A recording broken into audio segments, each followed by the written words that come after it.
Hi everybody, the Arts Festival started today, but it is raining and still very quiet. I find it rather strange that usually it started one weekend and ended the next. This year it starts on a Tuesday and ends this coming Saturday night, thus only including one weekend. I think it's going to greatly impact the turnover and number of visitors. Anyway, not my toilet, not my shit. Everything is so expensive that I'm going to stay at home this year. I may go and look at the exhibitions and fringe shows, but I'm not going to go to the official festival grounds. At 150 Rand a ticket, it will be 300 Rand for myself and Dragonman before we have even bought something to drink, never mind eat. The poor guy also has an ear infection, so we'll keep doctoring that, and maybe by Wednesday I'll take him and a friend to the playground where they can go ride the mechanical bull and so on. I have to add that I am very, very proud of my daughter. She and a friend worked their backsides off to make stock, and today she finally got the opportunity to exhibit and sell, hopefully, their work. Her stand at Smith's Winkel in the main road actually looks great and very professional.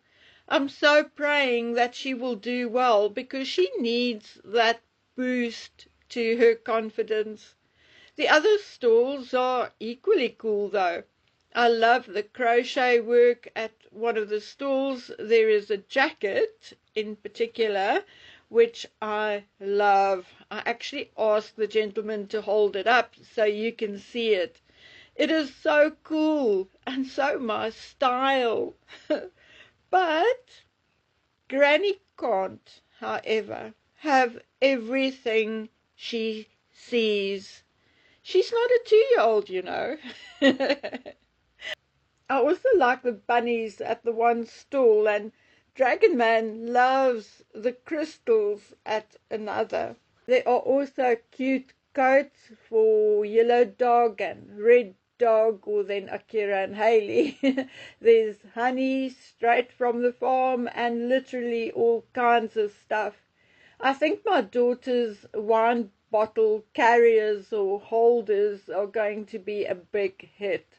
But she also has all kinds of stuff. Crosses, artwork, colouring books, notebooks, pens, toys, along with, obviously, the wooden garden and decor stuff.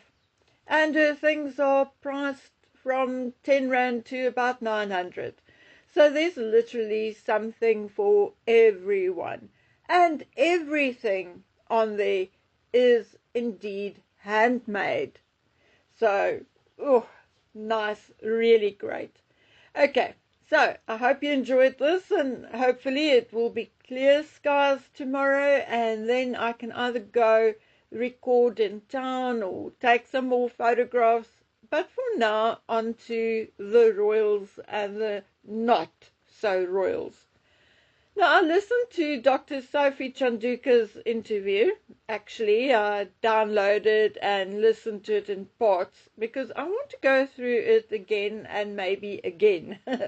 I was rather impressed with Dr. Sophie. It is clear that she's upset, but it is also clearer that she is approaching this in a very professional way, the way indeed a lawyer would. And it is even clearer that she does have receipts of Harry's conduct in particular. Now, I've spoken to someone who is not a friend, but for ease of reference, let's call him that in, let's say, inverted commas. So I'm going to try and explain what he said, but do so in my own words and add my own opinion and so on and so on.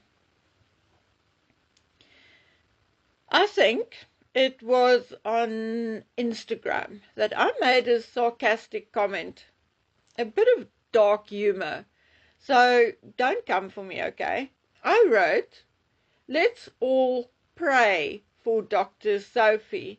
She's fighting this battle in London. I hope she remains safe.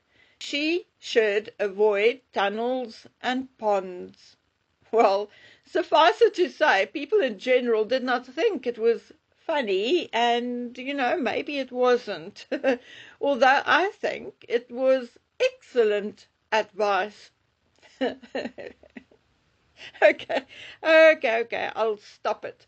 The actual point is that Dr. Sophie is going to find it harder to fight this in a London court, because we know that Charles has no qualms to exercise his massive charm over British courts.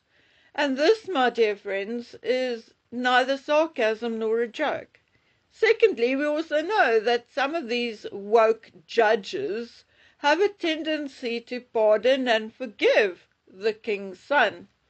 I truly admire Sophie's tenacity and the fact that she's brave enough to take on this two-bit royal. While listening to her, I could get the picture, or a picture in my head, of a petulant, foot-stomping, tantrum-throwing little boy. One of those who threaten, if you don't do what I say, I'll scream. Well, some people fall for that. But me, I go, so scream. Dr. Sophie Chanduka also appears to be one of those who goes, scream, scream, my boy, let it all out.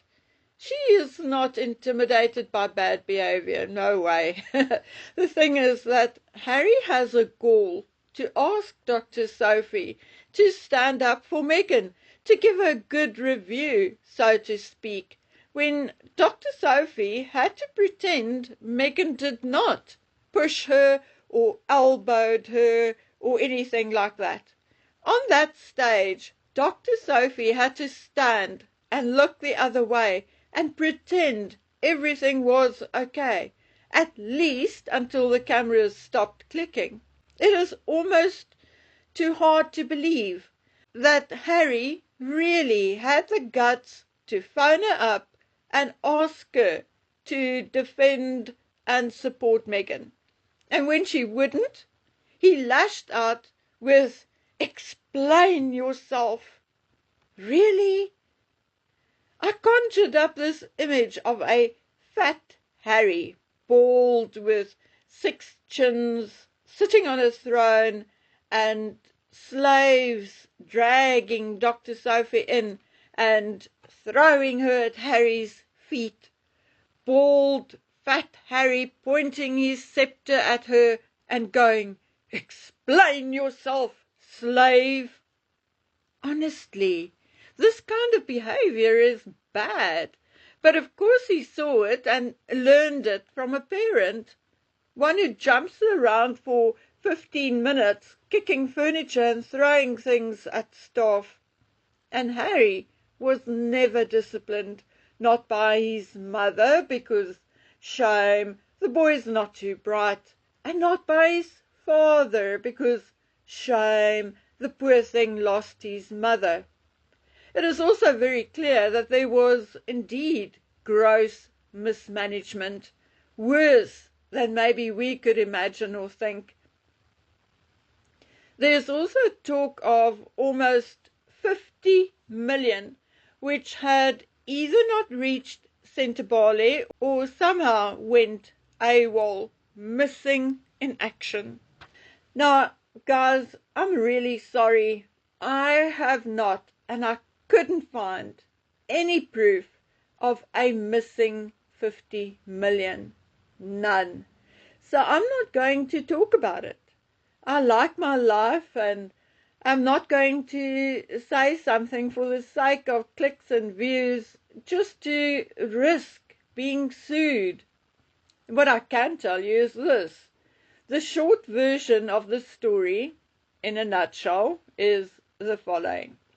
The board for some reason, although we think we know what the reason was, wanted to get rid of Dr. Sophie. So they initially, before all of this came out, blamed her for underfunding and voted to remove her. She, however, went and sued them in a superior court. So then the board decided to resign, and I quote, "The Telegraph can now reveal that the board, blah, blah, blah, stepped back in an attempt to save Sentebale from collapse as a result of huge legal bills." Now, everyone took that at face value and no one actually stopped to think. Why? Why would Harry and Prince Caesar and company assume that there would be huge legal bills if the case went to trial? If Dr. Sophie did not do her job, the charity lost money because of her, and they voted her out. If it was truly that simple, it would at most have been 1 day, or at most even a 2-day hearing, and that is it. But instead, one could smell the fear when the board, including Prince Caesar and Harry's pal, Mark Dyer, resigned. Yes, my friends, in my opinion and my friend, who's not my friend's opinion, the reason why they all resigned was because they were desperate to stop the legal process. Now ask yourselves, why would that be? One also has to ask which process they wanted to stop. The one before the High Court, or did they want to stop the complaint being filed at the United Kingdom's Charity Commission? But we'll get to that in another video.